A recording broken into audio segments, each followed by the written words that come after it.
Hello my dear friends and my dear students. Welcome once again to my channel English with NK Prajapat. आज हम इस video में class 10th जिसके लिए हमने फर्स्ट वीडियो में प्रेजेंट सिंपल टेंस की एडवर्ब और उसके कंप्लीट एग्जाम्पल्स जो हैं एडवर्ब से रिलेटेड वो क्लियर किए थे, और इस वीडियो में हम प्रेजेंट कंटिन्यूस टेंस को क्लियर करने जा रहे हैं। ये टेंस जो हैं एडवर्ब से रिलेटेड हैं। एडवर्ब यानी क्रिया विशेषण के आधार पर आपको सिखाए जा रहे हैं, जो क्लास 9th और 11th के लिए भी यूजफुल है। ओके, तो चलिए स्टार्ट करते हैं। प्रेजेंट कंटिन्यूस टेंस, ये सेकेंड टेंस है हमारा, और पहले वाले वीडियो में हमने कौन सा प्रेजेंट सिंपल पहचान देखा था, उसकी पहचान, यूज, एडवर्ब्स और एग्जाम्पल्स देखे थे। इस टेंस में हिंदी पहचान ये रहती हैं रहा है, रही है, रहे हैं, रही हूँ, रहा हूँ, सोया है, बैठा है, खड़ा है, लेटा है, एट्सेट्रा। तो जिस हिंदी वाक्यों के अंत में रहा है इत्यादि ऐसी पहचान आती है तो वो प्रेजेंट कंटिन्यूस टेंस की श्रेणी में आता है। जैसे वह काम कर रहा है, वे सब अध्ययन कर रहे हैं, वह बैठा है, वह सोया है। तो ये जो सोया है, बैठा है, खड़ा है, ये भी प्रेजेंट कंटिन्यूस टेंस की पहचान में आते हैं हिंदी के अकॉर्डिंग, इनके अलावा। ओके, तो ये तो थी हमारी हिंदी पहचान। अब हमारे एग्जाम से रिलेटेड हम पहचान जो एडवर्ब हैं वो देखते हैं। क्रिया विशेषण एडवर्ब्स कहते हैं इंग्लिश में। Now, now a days, today, at this time, at this moment, at present, still, day by day, ये सब एडवर्ब्स हैं जो प्रेजेंट कंटिन्यूस टेंस की पहचान है। यानी अंग्रेजी वाक्यों में अगर आपको ये पहचान मिल जाए तो आप ये समझ लेना कि ये जो सेंटेंस है वो प्रेजेंट कंटिन्यूस टेंस का है। प्रेजेंट सिंपल में जो भी हमने एडवर्ब्स पढ़ी थी उनमें से इस टेंस में कोई भी मिलती जुलती नहीं है, सब डिफरेंट हैं। तो सबसे पहले है नाउ यानी अब। नाउ ए डेज का मतलब होता है आजकल या इन दिनों। टुडे मतलब आज। एट दिस टाइम यानी इस समय। एट दिस मोमेंट यानी इस पल। एट प्रेजेंट यानी अभी। स्टिल का अर्थ भी अभी। डे बाय डे का मतलब होता है दिनों दिन, दिन प्रतिदिन।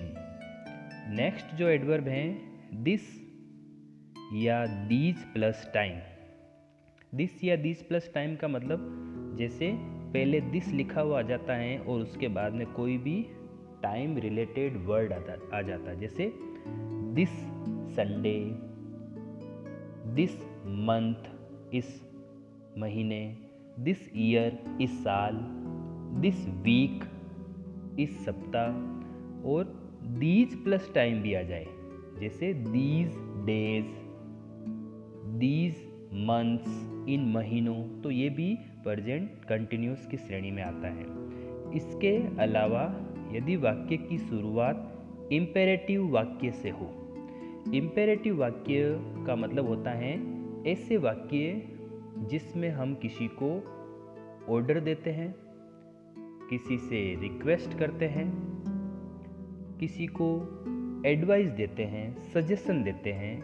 तो इस तरह के जो सेंटेंस होते हैं वे सब इम्पेरेटिव सेंटेंस की श्रेणी में आते हैं। तो यदि वाक्य पहले इम्पेरेटिव हो तो उस टेंस में टेंस की खाली जगह या वाक्य की खाली जगह में हमें प्रेजेंट कंटिन्यू टेंस का प्रयोग करना है। In the current plus time, ये भी इसी टेंस में आता है। In the current plus time आ जाता, टाइम वही डे, मंथ, एट्सेट्रा। तो ये सब पहचान आपको लर्न करनी है, ठीक है। याद हो जाएगा तो आपका टेंस, और उसमें आपको खाली जगह भरने में कोई दिक्कत नहीं आएगी। अब पहला काम एडवर्ब पहचानने का है। फिर आपको पता होना चाहिए कि इस टेंस के सेंटेंस में, वाक्यों में हमें यूज क्या करना है खाली जगह में।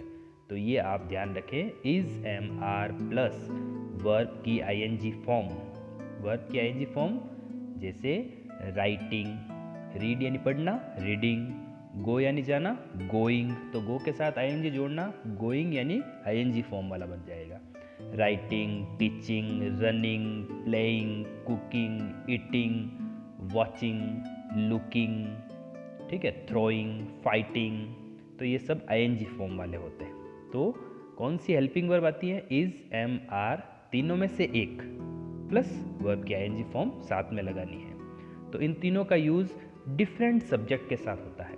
जैसे सबसे पहले है इज, तो इज का प्रयोग किसके साथ करेंगे, जब कर्ता एक वचन हो, सिंगुलर हो, जैसे ही, वह, सी, वह, फेमिनाइन स्त्रीलिंग के लिए, इट, यह, दिस, यह, तो ये ऐसे एक वचन करता है जिनके साथ आपको इज का यूज करना है। नेक्स्ट है एम, आई जब करता हो, आई एम, तो आई के साथ एम लगाना है। और आपको ध्यान रखना है, तीसरी जो इस टेंस की हेल्पिंग वर्ब है वो आर, जब कर्ता बहुवचन प्लूरल हो तो वी, यू, दे एटसेट्रा, कोई भी बहुवचन, जैसे एक नाम आ जाए, राम, श्याम, सुनील, महेश, अनीता, सुनीता, तो इज का प्रयोग होगा। लेकिन जब दो, एक से ज़्यादा आ जाए, 2, 4, जैसे मोहन एंड अनीता, तो दो हो गए, तो बहुवचन प्लूरल है तो यहाँ पर आर का प्रयोग हुआ। जैसे पीपल यानी लोग, ठीक है, जैसे स्टूडेंट का प्लूरल क्या होगा, स्टूडेंट्स, स्कूल्स, बॉयज, गर्ल्स, तो ये सब प्लूरल आएगा तो हमें आर का प्रयोग करना है। तो ये सब हमने देख लिया।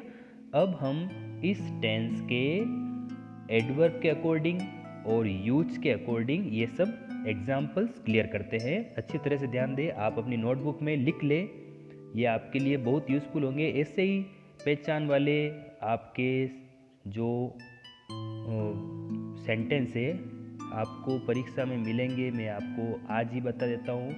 ऐसी पहचान वाले या एडवर्ब वाले आपको सेंटेंस जो परीक्षा में मिलेंगे बोर्ड के एग्ज़ाम में, आप अपनी नोटबुक में उतार लें। चलिए एग्जाम्पल शुरू करें। उससे पहले यदि आप मेरे चैनल पर नए हो तो चैनल को ज़रूर सब्सक्राइब करें, लाइक करें, वीडियो को शेयर करें और घंटी के निशान को प्रेस ज़रूर कर ले। ओके फ्रेंड्स, चलिए स्टार्ट करते हैं। फर्स्ट एग्जाम्पल है ही इन एन ऑफिस नाउ। तो सबसे पहला हमारा काम होता है एडवर्ब पहचानने का, नाउ, ठीक है।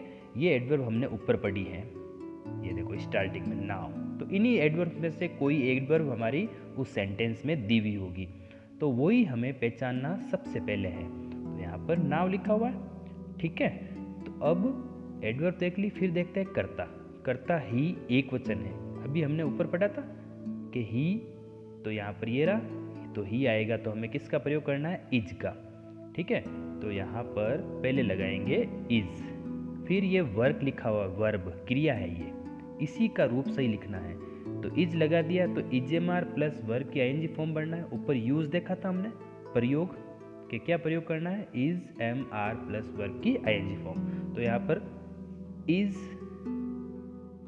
वर्किंग क्या हो जाएगा, is working, he is working in an office now, वह अभी एक ऑफिस में काम कर रहा है। नेक्स्ट है एट प्रेजेंट, ये रही हमारी सबसे पहले आगे पहचान। My family in Jodhpur city, live यानी रहना, तो इस समय मेरा परिवार जोधपुर सिटी में रहता है, यह है पहचान एडवर्ब। तो माई फैमिली एक वचन है या बहुवचन है, परिवार एक ग्रुप है, समूह है, तो ये सिंगुलर एक वचन है। तो यहाँ पर पहले तो आ जाएगा इज, और देखो ये लिव में पीछे ई आ रहा है, तो ध्यान दें कि जब भी किसी क्रिया में आईएनजी जोड़ना है और उसके पीछे अगर ई आ जाए तो उस ई को हटाकर आईएनजी जोड़ना है। तो living, he, my family is living हो जाएगा। नेक्स्ट है they still for playing games, तो यहाँ पर देखो स्टील पहचान है, तो पहली खाली जगह में आएगा इज, ठीक है। और नेक्स्ट में फाइट का क्या हो जाएगा, फाइटिंग हो जाएगा, ठीक है। ये आईएनजी लिख जाएगा इसके बाद में, तो फाइटिंग आईएनजी जोड़ देना आप। The price of petrol and diesel increase day by day, देखो ये पहचान है, डे बाई डे, दिनों दिन, ऊपर पढ़ा था हमने। तो पेट्रोल और डीजल की प्राइस यानी कीमत, अब कर्ता पहचानो, ये सवाल बोर्ड में आया हुआ है, मैंने यहाँ पर आपके लिए लिखा है, ठीक है।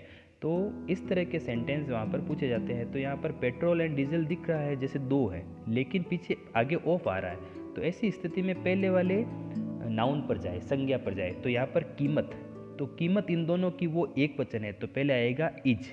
ठीक है। अब इंक्रीज यानी बढ़ना, इंक्रीज के लास्ट में ई आ रहा है, तो वो ई हटाकर आईएनजी जुड़ेगा, इंक्रीजिंग। ठीक है, तो ई हटा देना लास्ट वाला और आपको लगाना है इंक्रीजिंग। ठीक है।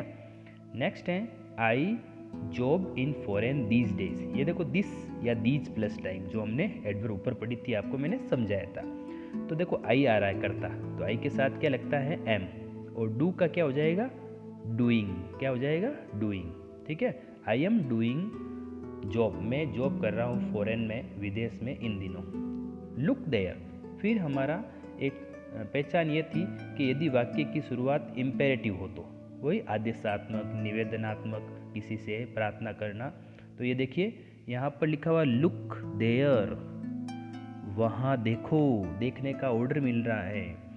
इट रैन, ठीक है, वहाँ देखो, इम्पेरेटिव सेंटेंस। तो ऐसे वाक्य आए हुए हैं, तो यहाँ पर आपको क्या करना, खाली जगह में इज और साथ में RAN और साथ में क्या जुड़ जाएगा और ING।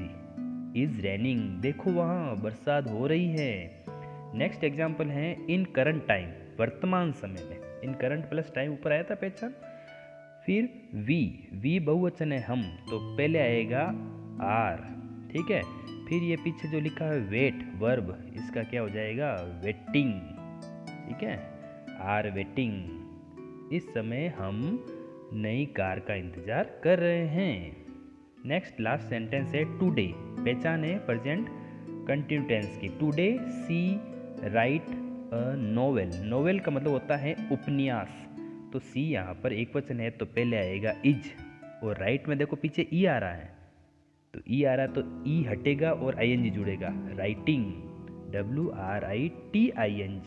डबल टी नहीं होता है, डबल टी कब होता है, जब वर्ब की थर्ड फॉर्म आएगी राइट की। राइट, रोट, रिटन में डबल टी होता है, राइटिंग में डबल टी नहीं होता है। तो ये आज का हमारा प्रेजेंट कंटिन्यू टेंस, कॉपी में इसे उतारे, पहचान, एडवर्ब और एग्जाम्पल्स। इनसे बाहर कोई एग्जाम्पल आपके एडवर्ब वाला नहीं आएगा। Okay friends and students, thank you for watching this video. Have a good day.